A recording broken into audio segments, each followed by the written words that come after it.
Arko ng Nueva Vizcaya. Nueva Vizcaya na po mga kabijay. Welcome to Cagayan Valley po mga kabijay. Ayan po, buhay. Ito po ang boundary ng Nueva Ecija at saka Nueva Vizcaya po mga kabijay. Ito po malayo po ito mga kabijay. Nakikita ko na po kanina. Kaya parang ano ba ako doon sa taas ng bundok na yun, sa tuktok ng bundok na yun mga kabijay. So, ito pala ang pinaka-boundary po mga kabijay. So tara po, akyatin po natin doon sa taas. Pasyalan po natin ito mga ka-PJ. Tingnan po natin dito. So malayo-layo din po ito mga ka-PJ. Bago natin narating. Ay nako. Pang kanyang papata ito ng panahon ng hapon mga ka-PJ. Akyatin po natin mga ka-PJ. Ang kunting hinga challenge po ito mga ka-PJ. So parang may istorya po nito mga ka-PJ. Ang istorya po nito parang mga ano ng panahon ng mga hapon, itong itsura nito po mga ka-PJ. At so ang kaganda po rito, pwede mo po ito puntahan, pwede po libutan ito mga ka-PJ. Hindi ka presto ng mga ibang lugar na historical, bawal po. So ito pwede. Nasa taas lang tayo ng bundok.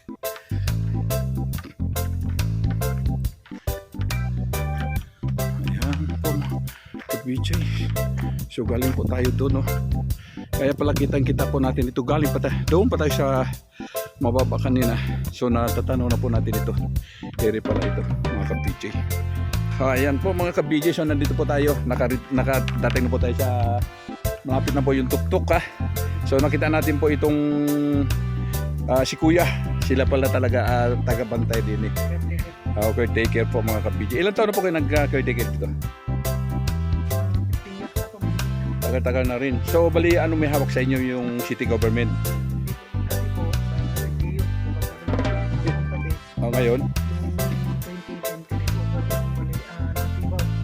Pibaw na ito. Bali national. Hawak na pala kayo ng national Pibaw. Kasi ano ng veterans ito, no?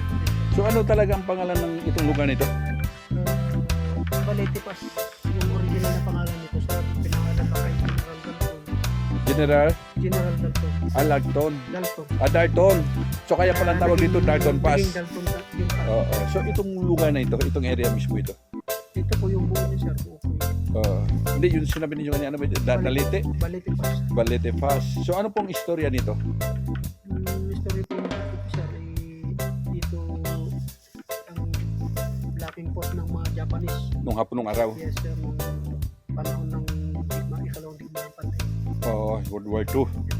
So bali dito po pala ang pinaka ano nila. So pag may mga tawag dito mag-reinforce, hindi mahirapan lumusot dahil ito lang ang daan, maliliit lang. Yes.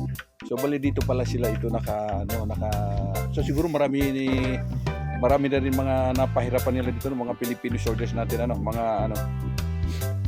so ito pala ang dito istorya nito. Dati pala ito kay Yamashita. Yamashita pala. Kaya may mga kanyon po doon. So yung mga kanyon na yun, sir, hindi lagi lang dito. Bantaron sa Batang Baba. So bali ang nakasakop dito ng Nueva Vizcaya na. Bali Nueva Vizcaya na ito. So pero may Dalton Pass din ba siya? Meron ba Dalton Pass dyan? Ito, Dalton Pass. Ano kasi boundary district tayo. Yung pag-universe nila sa kanila sa pero pag dito naman talagang Vizcaya na. Kaya sa Vizcaya to. So marami dito nagpupunta mga turista. Mga vlogger meron din dito nagpupunta. Kaya lang yung mga vlogger sir, papaalam po sila dyan sa nagsulat ako doon nagana. General Dalton kasi sir, siya lang yung nanguna sa map operation. Dito. Ayan sir, tapos na po yung gera no. Sa kasamang palad sir, na-snipe po siya ng isang sniper na ang hapon. Yes, Ayun. So General Dalton, bali ano yan, yung Amerikano. So bilang parangal po sa kanya, pinangalan po sa kanya Itong Dalton. Kaya pala Dalton ito. Yes, nilagay rito pero ngayon sir, na-declare na national sign, sabay po yung pinalik sa original yung pangalan. Siya yung Balete Pass National sa right side. Yung stride na ito pangalan niya. Balitipas National Balitipas National Strike. So ngayon, bali ang may hawak pala dito, ang pinaka-commander po dito pala si General Dalton. Yun po, sa map, during lang po ng map. Ayan.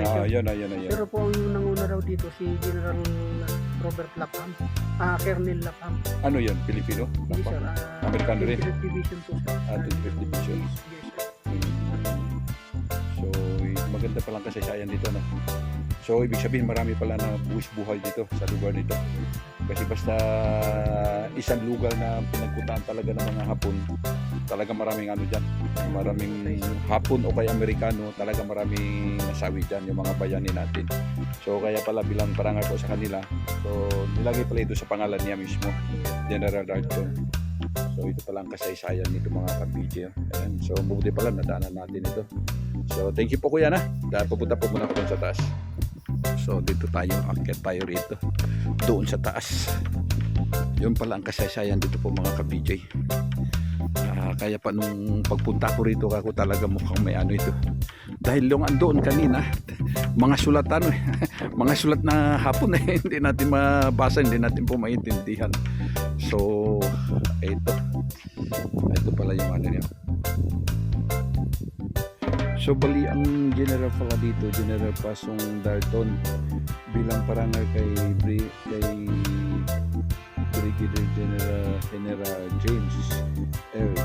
Dalton II na pinatay ng isang sniper noong 6 May 1945 habang nagsasagawa ng iba yung pagsisiyasat sa Pasong Balete makaraan ng labanan. Ibig sabihin, sniper pa lang nakapatay dito sa kanya. So, malinis na po. Kumbaga sa ano, clearing na lang po. Clearing area na po ito mga ka-BJ. So, kasawa yung palad.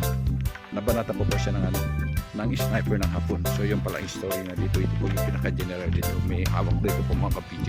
So, akit po tayo doon sa taas. So, dito na po tayo. Akit po tayo doon sa taas. So, tara. Akit tayo sa taas. Medyo nakakahingal lang kasi taas din itong bundok na ito. Nasa tuktok din po siya mga ka-BJ. So dito na tayo sa taas mga ka-BJ. So ayan po, yun po papuntang ano na yan, papuntang Isabela, papuntang Nueva Vizcaya, Isabela po mga ka-BJ, Cagayan. Yan, diretso na yan. So, and then yung dito, ayan po baba. Ito na po yung pinangkalingan po natin mga ka-BJ. So, ayan, doon po tayo. Babalik na po ng Nueva Ecija, Bulacan, Central Luzon, Manila po yung mga ka-BJ. Yan, sa Manila na rin po. Ibababa na po tayo dyan. So, bali sa ulit po natin mga ka-BJ, nasa boundary po tayo. Boundary po tayo ng Nueva Ecija at saka Nueva Vizcaya po mga ka-BJ.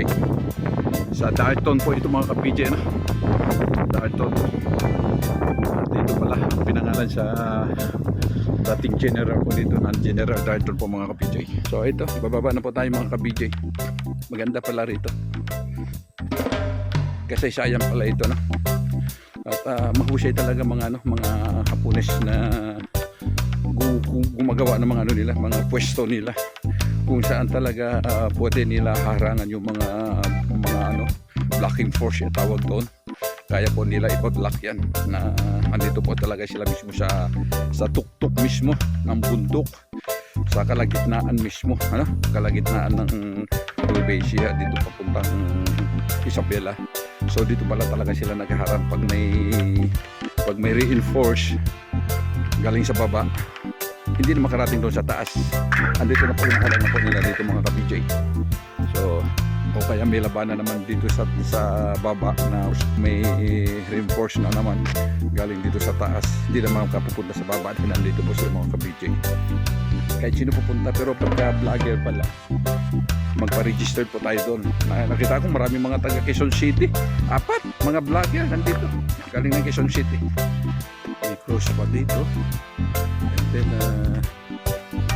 ano ito, mukhang may nakalibing dito. Ayun, mga parang mga puntod po mga ka-BJ.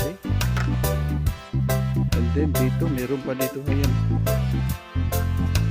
Kaso lang dito, puros mga ano, puros mga sulat ng mga Hapon. Dahil Hapones po dito ang naglalaban-laban po dito, Hapon at saka Amerikano po, at saka yung mga Filipino soldiers po mga ka-BJ. So ayan, ayan na po yung ano kanina, at yung maliit na canyon po mga ka-BJ nakita natin.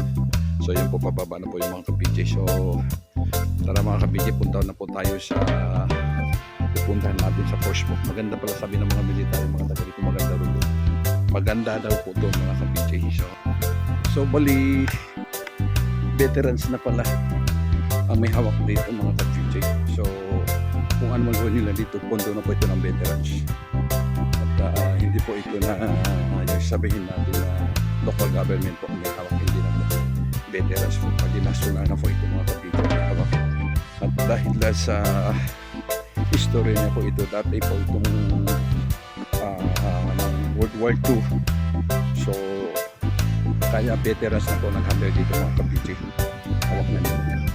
So mas mabuti naman po nga. At medyo maganda-ganda po yung ano nila, yung budget nila dito po mga ka-BJ.